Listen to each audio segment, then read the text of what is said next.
राज्य एक जीवन शैली है। ये कथन कौन दे रहा है? ये कथन दे रहे हैं टीवी स्मिथ महोदय। टीवी स्मिथ महोदय का ये कथन है कि राज्य एक जीवन शैली है। इसको हम कैसे रिलेट करेंगे? जो स्मिथ महोदय हैं उन्होंने इतनी ज़्यादा टीवी देखी कि उनकी जीवन शैली ही चेंज हो गई, यानी कि जो उनका जीवन जीने का तरीका था वही चेंज हो गया टीवी देख देख कर। और वहाँ से उन्होंने कुछ सीख के उन्होंने अपने जीवन जीने का तरीका ही चेंज कर दिया। तो इसको हम कहेंगे टीवी स्मिथ साहब ने इतनी टीवी देखी कि उनकी जीवन शैली ही चेंज हो गई, जीवन जीने का तरीका ही चेंज हो गया। ये फैक्ट नहीं है, ये सिर्फ एक अटपटी सी स्टोरी बनाते हैं हम, इंटरेस्टिंग सी, ताकि चीज़ें जो हैं, जो कथन है वो फिक्स हो सकें विचारक के नाम के साथ। जो हमारे विचारक हैं, राजनीतिज्ञ हैं, उनके नाम के साथ उनका कथन दोनों को रिलेट कर देते हैं तो वो फिक्स हो जाता है। और जैसे एग्ज़ाम में वो हमारे सामने आता है तो हम उसको देख लेते हैं कि ठीक है, ये इससे रिलेट हो रहा है। हाय एवरीवन, इस वीडियो में हम जो महत्वपूर्ण कथन हैं और जो उनके जिन विचारक ने, राजनीतिज्ञ ने वो कथन कहे हैं, तो उनके विचारक के नाम और उनके कथनों को कुछ इंटरेस्टिंग या अटपटी सी स्टोरी के साथ रिलेट करके पढ़ेंगे या फिर उनके फैक्ट के साथ रिलेट करते हुए पढ़ेंगे, ताकि जो है वो कथन और जो है राजनीतिक जो विचारक हैं उनको, राजनीतिक विचारक का नाम और वो कथन दोनों एक दूसरे से संबंधित हो जाए और जब भी एग्ज़ाम में आए तो हम बिना डाउट उसको टिक कर सकें। हमारा अगला कथन है कि बाज़ार में सभी व्यक्तियों को खुली छूट दी जाए जिससे सभी अपनी आय में वृद्धि कर सकें, और जब सभी अपनी आय में वृद्धि कर लेंगे तो राष्ट्रीय आय में स्वतः वृद्धि हो जाएगी। ये राष्ट्रीय आय में होगा, यस, राष्ट्रीय आय में स्वतः वृद्धि हो जाएगी। ये कौन कह रहा है? ये एडम स्मिथ महोदय कह रहे हैं। एडम स्मिथ कौन थे? एडम स्मिथ थे आर्थिक नकारात्मक उदारवाद के जनक माने जाते हैं।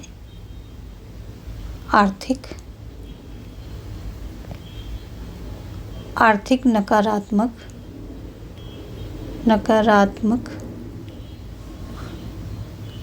उदारवाद, आर्थिक नकारात्मक उदारवाद के जनक माने जाते हैं। और इन्होंने, इनकी पुस्तक क्या है? वेल्थ ऑफ नेशन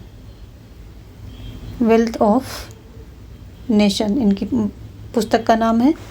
और इसी पुस्तक में इन्होंने जो है राज्य की हस्तक्षेप नीति का समर्थन किया है और इन्होंने कहा है कि राज्य को आर्थिक क्षेत्र है उसमें बिल्कुल भी हस्तक्षेप नहीं करना चाहिए और सभी व्यक्तियों को छूट दी जाए ताकि वो अपनी आय में वृद्धि कर सकें। और इन्होंने क्या किया है? इन्होंने लेसेस फेयर का सिद्धांत का भी प्रतिपादन किया है। इसी बुक में, वेल्थ ऑफ नेशन में, लेसेस फेयर के सिद्धांत का प्रतिपादन किया है। लेसेस फेयर के सिद्धांत का मतलब है कि व्यक्ति को अकेला छोड़ दो।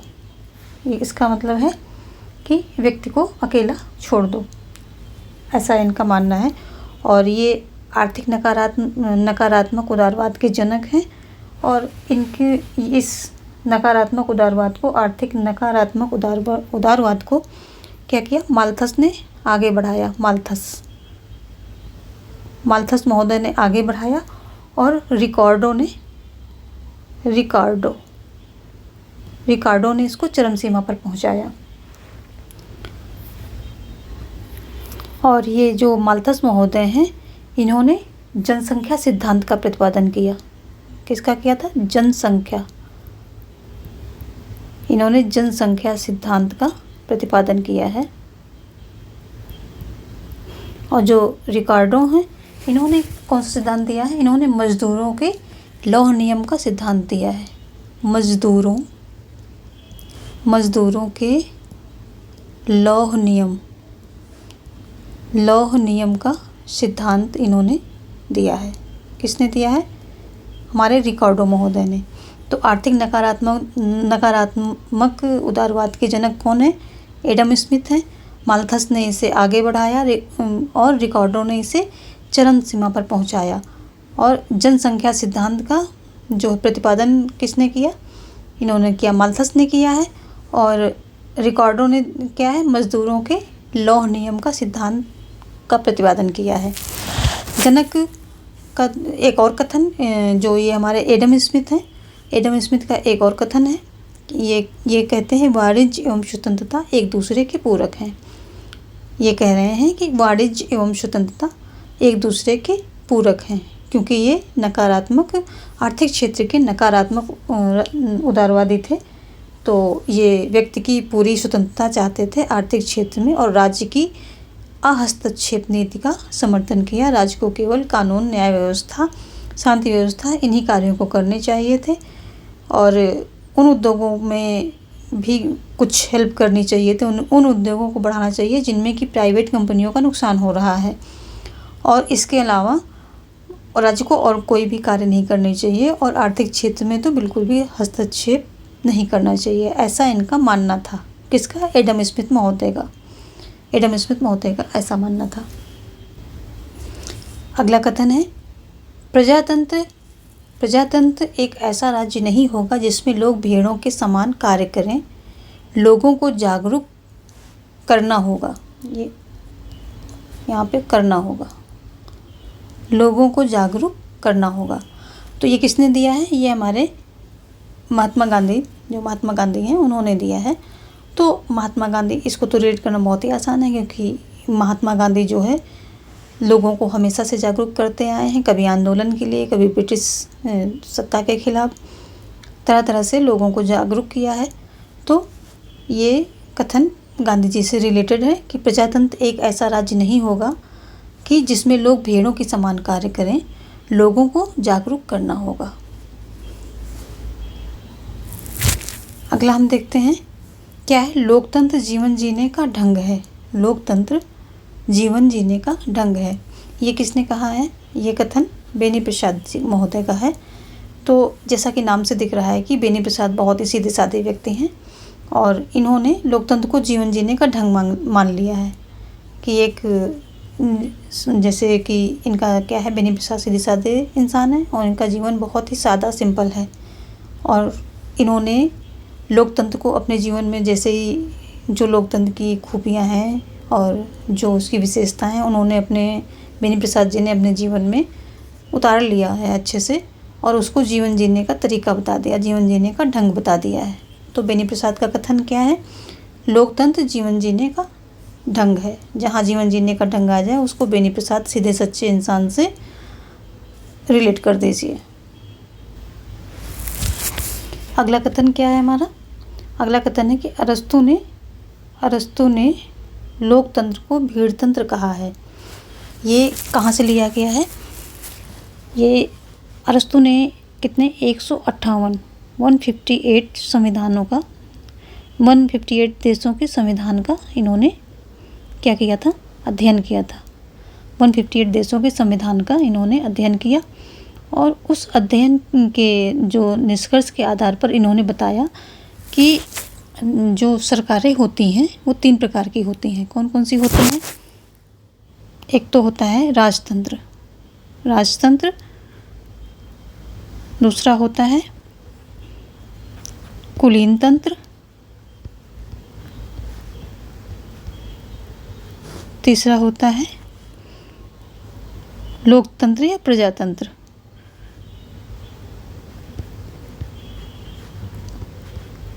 अब ये कहते हैं कि ये 3 तरह की सरकार होती हैं। इन्हीं को चक्राकार उसमें ये एक साइकिल में चलते रहते हैं। और राजतंत्र होता है एक व्यक्ति का शासन। ये एक व्यक्ति का शासन होता है, और जब ये एक व्यक्ति समाज की भलाई के लिए, यानी कि प्रजा के लिए, राज्य के लिए कार्य करता है तो ये राजतंत्र होता है। और नहीं तो, और ये जब अपने लिए कार्य, अपनी भलाई के लिए कार्य करने लगता है तो ये क्या बन जाता है? अताताई तंत्र बन जाता है। ये इसका बिगड़ा हुआ स्वरूप है। यानी कि जब राजतंत्र, जो राजा है, सभी की समाज की भलाई के लिए, प्रजा की भलाई के लिए कार्य करता है तो वो राजतंत्र होता है। और अगर वो अपनी भलाई के लिए कार्य करने लगता है तो आताताई तंत्र बन जाता है। ऐसे कुलीन तंत्र, इसमें ये कुछ व्यक्तियों का होता है, कुछ जो कुलीन व्यक्ति होते हैं, कुछ व्यक्तियों का ये शासन होता है। और ये जब कुछ व्यक्ति जब ये सबके लिए, समाज के लिए कार्य करते हैं तो कुलीन तंत्र होता है। और जब ये अपने लिए कार्य करना शुरू कर देते हैं तो ये क्या बन जाता है, गुट तंत्र। गुट तंत्र बन जाता है। जब ये अपने लिए काम करना शुरू कर देते हैं, समाज को एक किनारे दरकिनार कर देते हैं, तो गुट तंत्र बन जाता है। ये इसका बिगड़ा हुआ रूप है। ये आताताई तंत्र बिगड़ा हुआ रूप है, गुट तंत्र भी बिगड़ा हुआ रूप है। इसी प्रकार तीसरा है लोकतंत्र। लोकतंत्र में जब ये बहुत सारे लोगों की सरकार होती है और जब ये समाज हित में काम करते हैं, समाज हित में इनके कार्य और पॉलिसीज़ और निर्णय होते हैं, तो ये लोकतंत्र होता है। और जब ये सत्ता में जाकर के अपने लिए ही काम करने लगते हैं, इसका बिगड़ा हुआ रूप क्या हो जाता है, भीड़ तंत्र। इसका बिगड़ा हुआ रूप क्या हो जाता है, भीड़ तंत्र। तो यही भीड़ तंत्र, इसी को लोकतंत्र, भीड़ तंत्र, अगर बिगड़ा हुआ रूप है तो भीड़ तंत्र।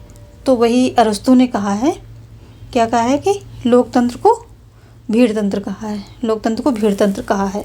इसी से, यहीं से इनकी जो थ्योरी निकाली है, यहीं से ये कथन निकल कर के आया है कि अरस्तू ने लोकतंत्र को भीड़ तंत्र कहा है। यानी कि जब वो समाज हित में सभी की, समाज में जितने भी तबके हैं, जितने भी सेक्ट्स हैं और जितने भी धर्म हैं, संप्रदाय हैं, सभी को लेकर के काम नहीं करते हैं, तो और एक उनके निर्णय सही नहीं होते हैं, एक खास तबके, खास धर्म को लेकर के जब काम करने लगते हैं तो वो उसका बिगड़ा हुआ रूप हो जाता है और वो भीड़ तंत्र कहलाता है। तो इसी भीड़ तंत्र को यहाँ पर रिलेट किया गया है इनके कथन में। अगला कथन है हमारा, प्रजातंत्र वह होता है, प्रजातंत्र वह होता है जिसमें हर व्यक्ति हिस्सा लेता है। ये कथन किसका है, सीले महोदय का है। तो इसको एक तो बहुत जो सिंपल सा है उसको रिलेट कर लेते हैं। सील का मतलब क्या होता है, विनम्र। सील का मतलब विनम्र होता है। तो सीले महोदय इतने विनम्र हैं कि वो कहते हैं कि भाई प्रजातंत्र में तो हर व्यक्ति को मौका मिलना चाहिए हिस्सा लेने का, इलेक्शन लड़ने का और वोट देने का, और जो निर्णय होते हैं पॉलिसी मेकिंग में, हर चीज़ में हर व्यक्ति को मौका मिलना चाहिए, अवसर मिलना चाहिए कि वो प्रजातंत्र में जो निर्णय वगैरह हैं, पॉलिसी हैं, उसमें हिस्सा ले सके, उसमें उसकी भागीदारी हो। तो ये इतने विनम्र स्वभाव के हैं कि वो ये नहीं चाहते कि सिर्फ हम ही सत्ता में रहें। वो चाहते हैं कि जितने लोग हैं सभी लोग आएँ और राजनीति में, प्रजातंत्र में भागीदारी लें। और अब इसको थोड़ा हम फैक्ट से देख लेते हैं सीले को। सीले कौन है, सीले क्या कहते हैं, जो राज्य के निर्माणक तत्व होते हैं। निर्माणक तत्व कितने होते हैं, 4 होते हैं। कौन कौन से होते हैं राज्य के निर्माणक तत्व में, एक तो जनसंख्या हो जाती है, जनसंख्या। दूसरा हो जाता है भूभाग, भूभाग हो जाता है। तीसरा हो जाता है सरकार, सरकार। और चौथा हो जाता है, चौथा क्या होता है, प्रभुसत्ता या संप्रभु, जो भी आप कह सकते हैं। ये 4 इन्होंने बोला है। तो ये जो सीले महोदय हैं, ये सरकार में क्या कहते हैं कि भूभाग, ये भूभाग को जो है आवश्यक तत्व तो नहीं मानते हैं। और कौन कौन नहीं मानता है सीले के साथ, भूभाग को। बाकी जितने भी विचारक हैं सब भूभाग को राज्य निर्माणक तत्व में जो भी आते हैं, इन चारों को जो है आवश्यक तत्व मानते हैं। लेकिन सीले, हाल और डिग्वीट, ये 3 ऐसे हैं विचारक, राजनीतिज्ञ, जो कि भूभाग को आवश्यक नहीं मानते हैं। कहते हैं कि भूभाग जरूरी नहीं है। और राज्य के निर्माणक तत्व में जनसंख्या पहला क्या है, तत्व निर्माणक तत्व जनसंख्या। जनसंख्या के बारे में क्या कहते हैं, अरस्तु 10,000 नागरिक जो है 10,000 नागरिक मानता है कि एक राज्य की जो है जनसंख्या मतलब नागरिक 10,000 होने चाहिए और जनसंख्या कितनी होनी चाहिए? 1 लाख होनी चाहिए। 1 लाख होनी चाहिए। ये डिफरेंस इसलिए क्योंकि अरस्तु मानता है कि नागरिक वही होते हैं जो राजकीय कार्यों में, राजनीतिक जो क्या होती हैं, कार्य प्रणाली होती है या गतिविधियां होती हैं, उसमें भाग लेते हैं, वही नागरिक होते हैं। बाकी जो राज्य में रहने वाले लोग होते हैं वो जनसंख्या होती है, नागरिक नहीं होते हैं। इसलिए उन्होंने 1 लाख जनसंख्या बताई है और 10,000, जिसमें कि 10,000 नागरिक होंगे। ये उन्होंने किसी एक राज्य की आदर्श जनसंख्या ये डिफाइन की है। जबकि जनसंख्या को प्लेटो महोदय ने क्या बताया है? ये अरस्तु ने बताया है। ये अरस्तु का है। प्लेटो ने क्या बताया है? प्लेटो ने बताया है कि एक आदर्श राज्य की जनसंख्या कितनी होनी चाहिए? 5,040 होनी चाहिए। ये आदर्श प्लेटो के अकॉर्डिंग आदर्श राज्य की जनसंख्या 5,040 होनी चाहिए। और जो हमारा ये दूसरा तत्व है भूभाग, इसमें क्या आ जाते हैं? इसमें आ जाता है हमारा स्थलमंडल आ जाता है, यानी कि भूमि क्षेत्र, स्थलमंडल, और दूसरा हो जाता है जलमंडल। तो इसमें क्या है?